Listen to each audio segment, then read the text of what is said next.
Hello guys, myself Shraddha Gajjar and I am going to teach you about the digestive system in that the liver.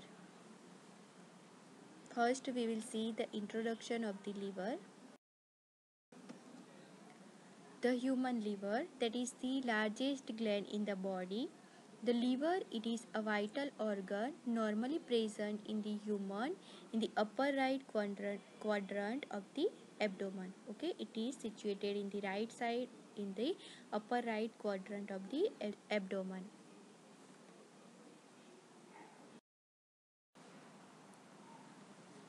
The weight of the liver, that is between 1 to 2.3 kg.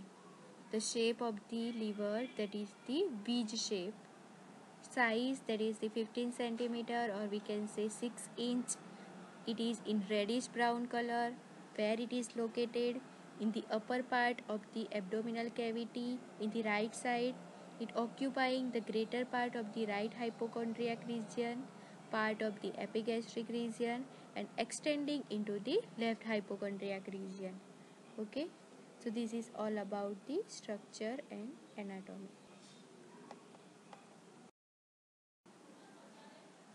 Now the surface of the liver, it has two surfaces, that is the anterior surface and the posterior surface. The anterior surface, its upper and anterior surface, it is a smooth and curved to fit the under surface of the diaphragm. Okay, you can see the anterior surface, that is the smooth and curved surface which is fit into the surface of the diaphragm. Then the posterior surface, it is irregular in the outline. Now, the relation of the liver. Superiorly and anteriorly, there is diaphragm and the abdominal wall. Inferiorly, there is stomach, bile duct, duodenum, hepatic flexure of the colon, right kidney and adrenal gland. Posteriorly, there is esophagus, inferior vena cava, gallbladder, vertebral column, diaphragm and the aorta. Then the laterally there is lower ribs and the diaphragm. So this is all about the anatomical relationship of the liver. Now the liver is enclosed in a thin inelastic capsule and it is incompletely covered by a layer of the peritoneum. It held in position partly by the ligament and partly by the pressure of the organ in the abdominal cavity. Okay, it is held in position due to some ligament as well as the organ which pressure of the organ in the abdominal cavity. Now we will see the structure of the liver. The body of the liver, it is reddish brown in triangular organ with four lobes of unequal size and the shape. Okay, it has a four lobes which is in unequal size and the shape.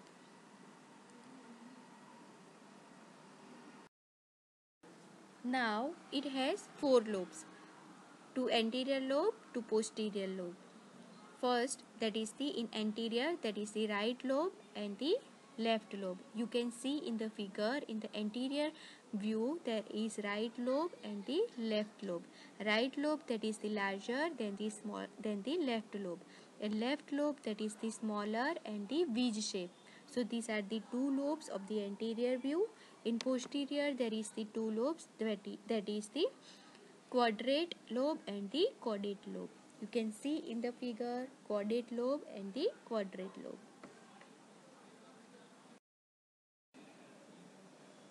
Now the falciform ligament, it is visible on the front or we can say the anterior side of the liver.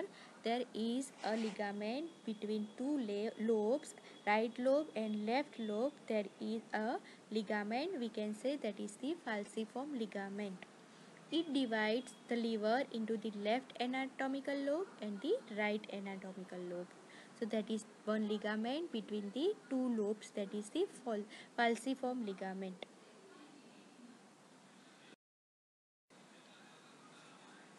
Now the portal fissure.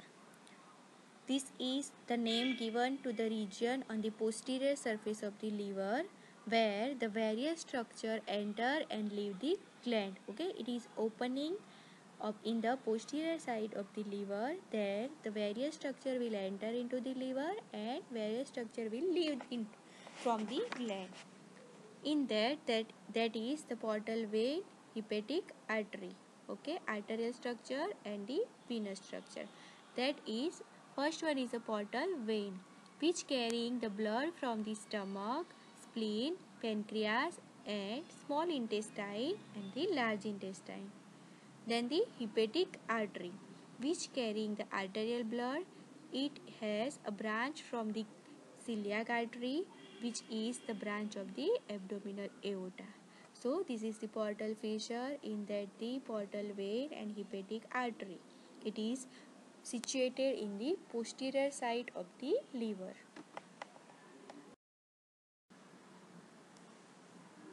Also in portal fissure there is a nerve fiber, sympathetic and parasympathetic, that the right and left hepatic duct leave carrying the bile from the liver to the gallbladder. Also there is a lymph vessel which leave from the liver and draining some lymph into the abdominal aorta.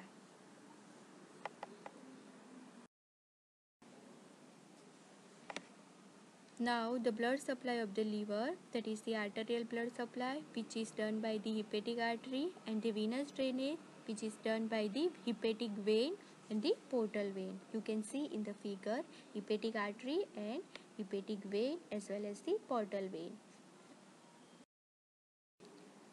Now we will see the structure of the liver. The lobe of the liver, it is made up of the tiny functional unit that is called the lobules. Okay, you can see in the figure lobules, which are the just visible to naked eye. Okay, we can see by the naked eye the lobules are visible. Liver lobules are hexagonal in the outline and are formed by the cubical shaped cell. The hepatocytes arranged in the pair of the column, which radiating from the central vein. Okay.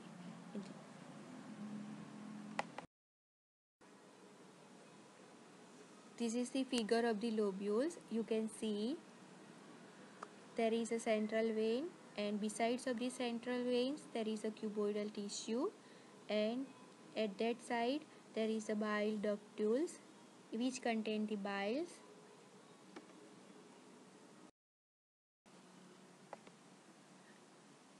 Between two pairs of the columns of the cell that are called the sinusoids, okay, which contain the mixture of the blood from the tiny branches of the portal vein and hepatic artery.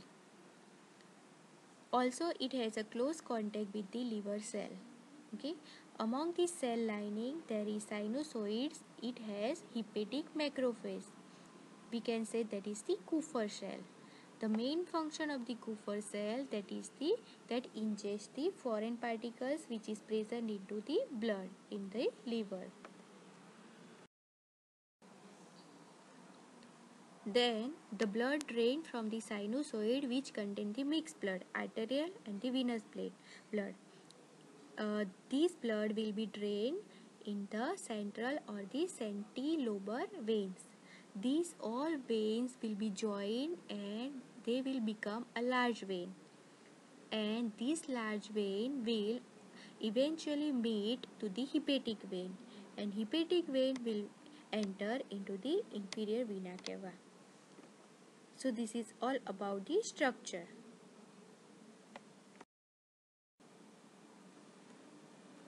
One of the function of the liver is to secrete a bile. So there is another function, that is the production of the bile. The bile canaliculi run between the columns of the liver cell. Okay, the canaliculi join up to form the larger bile canals until they eventually meet the right and left hepatic duct, and which drain bile from the liver. Also there is the lymphoid tissue, and the system of the lymph vessels are also present in the each lobules.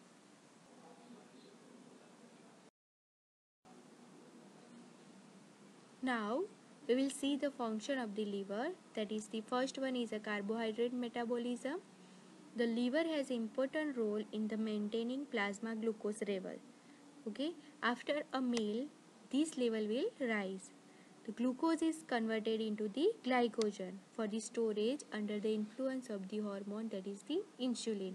Under the hormone insulin, the glucose is converted into the glycogen.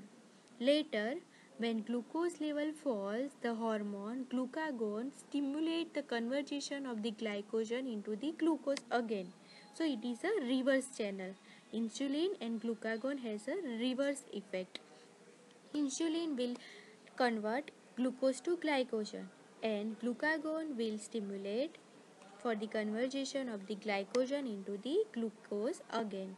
So they will maintain the blood sugar level or blood glucose level into our body, or we can say in the blood. So this is the main function of the liver.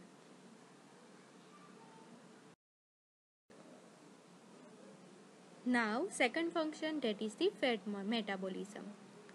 The stored fat can be converted to a form in which it can be used by the tissues to provide the energy. Okay? The fat is also converted into a form and they will give the energy. Now the third function, that is the protein metabolism.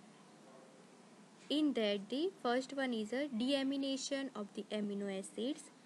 It removes the nitrogenous portion of the amino acids. Urea, it is a form from this nitrogenous portion which is excreted into the urine, and the breakdown of nucleic acid to form the uric acid which is excreted in the urine. So this is the function of the liver. Second is a transamination, which removes the nitrogenous portion of the amino acids and attach it to other carbohydrate molecules, and they will form the non-essential amino acids.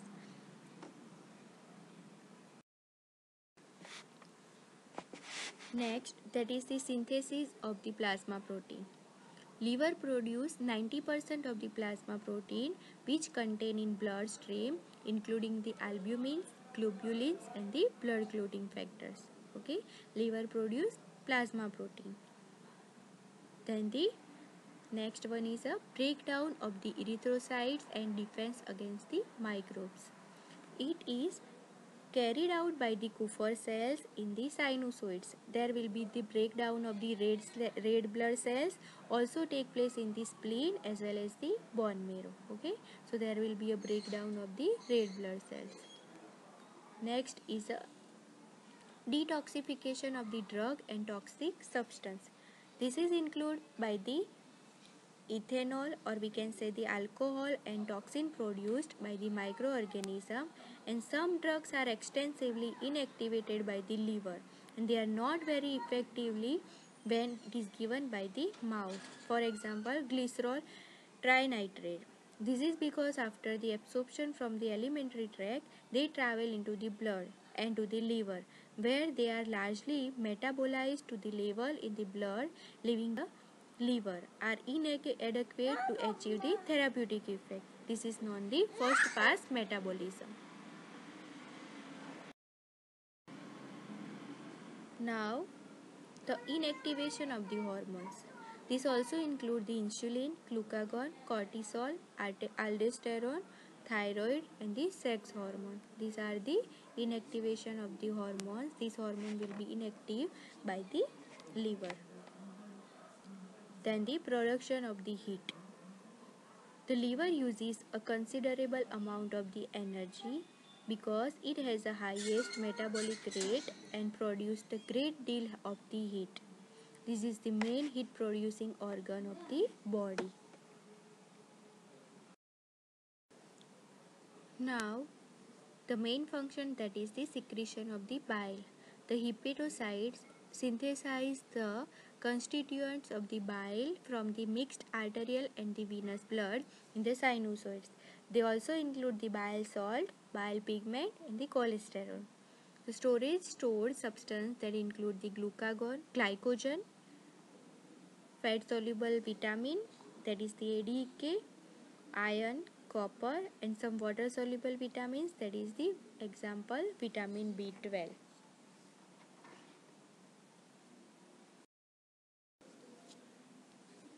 Now the composition of bile. Between 500 and 1000 ml of the bile are secreted by the liver daily. The bile consists water, mineral salts, mucus, bile pigment, in that the mainly bilirubin, then bile salt and the cholesterol.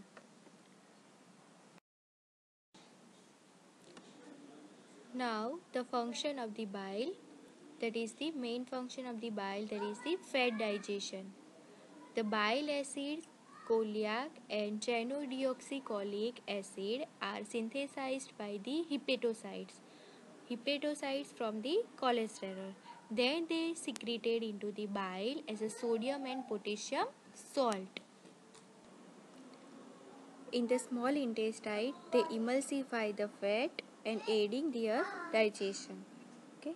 In the terminal ileum, most of the bile salt are reabsorbed and they will return into the liver by the portal vein. This enterohepatic circulation or recycling of the bile salt ensure that the large amount of the bile salt will enter into the small intestine daily from a relatively small bile acid pool.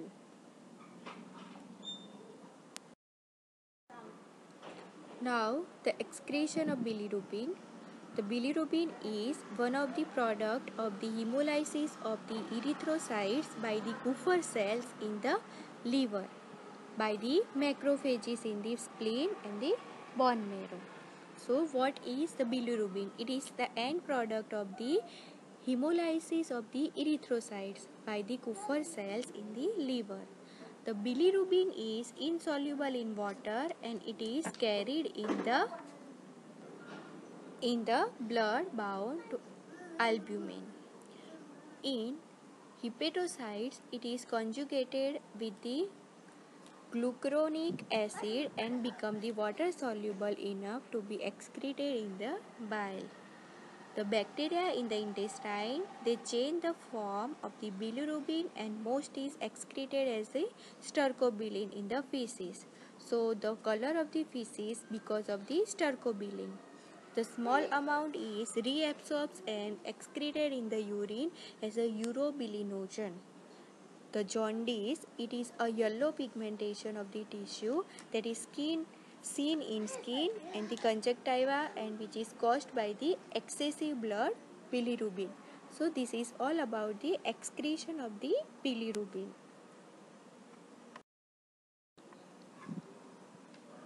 Now the biliary tract. First one is a bile duct. The right and left hepatic duct join to form the common hepatic duct just outside the portal fissure. Okay, right and left hepatic duct will join and they will make common hepatic duct just outside of the portal fissure. You can see in the figure there will be right and left hepatic duct and they will join the one duct in the or that is called the common bile duct. The hepatic duct passes downwards for about 3 cm where it is joined by the cystic duct from the gallbladder. Okay, from the gallbladder there is a cystic duct and common bile duct will join the cystic duct. The cystic and hepatic duct merge and form a common bile duct which passes downwards behind the head of the pancreas and they will join by the mainly pancreatic duct at the hepatopancreatic ampulla. That is the opening into the duodenum at the duodenal papilla which is controlled by the hepatopancreatic sphincter. Okay, so there will be a bile will enter into the duodenum. Before that there is the pancreatic duct and there is one sphincter, that is the hepatopancreatic sphincter. The common bile duct, it is about the 7.5 cm long and it has the 6 mm diameter. We'll see the structure of the biliary tract. The wall of the bile duct have the same layer of the tissue as those described in the alimentary canal. In the cystic duct, the mucous membrane lining is arranged in irregular circle folds and which have the effect of the spiral valve. The bile passes through the cystic duct twice. Once its way into the gallbladder and again when it is expelled from the gallbladder. Okay, into the common bile duct and then on the duodenum. Okay, thereby there will be, it passes through the cystic duct twice. Once in the gallbladder and again then when it is expelled from the gallbladder. So this is all about the liver and the bile duct. So if you have any query, you can ask me. This is all about the anatomy and physiology of the liver. Thank you. Hello guys, I have made video for you. This is the educational video as a part of anatomy and physiology. If you like my video, then please subscribe my channel and like the video. Thank you.